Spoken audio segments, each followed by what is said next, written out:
이 심장 수술을 이제 하는 과정에서 이제 CPB는 이제 뭐 필수 불가결한 뭐 이런 장치가 될 겁니다. 그래서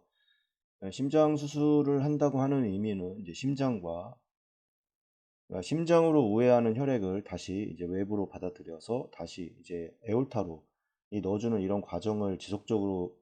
이제 유지를 하게 될 텐데, 이제 수술이 완전히 끝날 때까지 그 과정 동안 이제 심장과 이제 폐의 역할을 가장 중점적으로 시행을 하게 될 겁니다. 이 펌프를 이용해서 혈류를 계속해서 유지를 하고, 이 옥시네이터라고 하는 이런 가스 교환 장치를 통해서 이제 CO2를 이제 발생된 CO2를 제거를 하고, 이제 O2를 다시 이제 공급을 해주는 혈관에 혈중에 이제 공급을 해주는 이런 과정을 이제 지속적으로 진행을 하게 될 텐데, 이 과정에서 우리 몸은 이제 이 미토콘드리아에서, 이 성숙한 이제 미토콘드리아에서 이제 뭐 발전소라고 얘기를 하는데, 여기에서 이제 이 산소와 그다음에 이제 글루코즈가 결합을 해서 이제 이 ATP와 그다음에 이 발전하는 과정에서 이제 CO2, 그다음에 이제 물이 이제 생성이 되게 됩니다. 그래서 이 CO2가 이제 다시 이제 혈중으로 이제 빠져나오 분합차, 에너지가 없는 이제 어떤 그 분합차에 의해서, 이 분합차라고 하는 거는 결국에 어떤 그 막이 그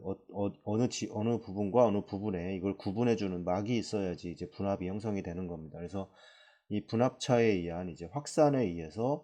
어, 결국에 조직에서 다시 간질구획으로, 그다음에 간질구획에서 다시 혈관 쪽으로 이제 들어오게 되는 이제 이런 과정을 이제 반복을 해서 이거를 다시 폐로 이동을 시키게 되고, 이 폐와 이제 어떻게 이 CO2는 다시 어떤 거와 결합을 해서 폐에 가서 이제 폐에서 이제 CO2를 이제 그 공기 중으로 배출을 하게 되고, 다시 이 O2를 혈중으로 공급해주는 이런 과정을 이제 지속적으로 반복을 하게 되고, 이거의 역할을 이제 펌프에서는 이제 옥시제네이터에서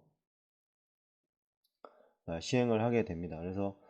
이런 부분에 대해서 좀 이야기를 한번 해보려고 합니다. 이거는 예전에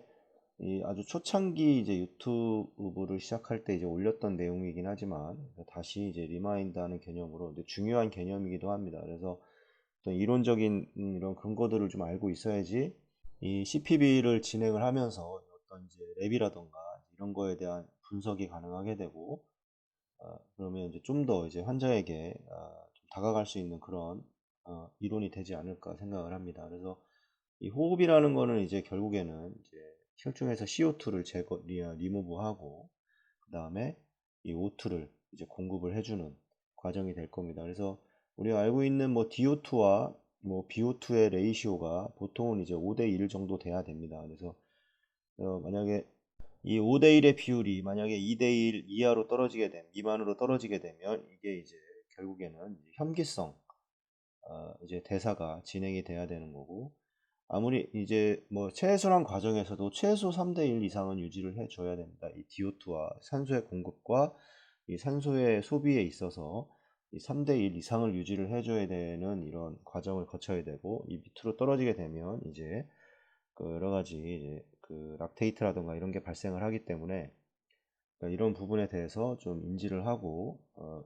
왜 이렇게 이런 거를 이해를 해야 되는지에 대해서 설명을 드리도록 하겠습니다.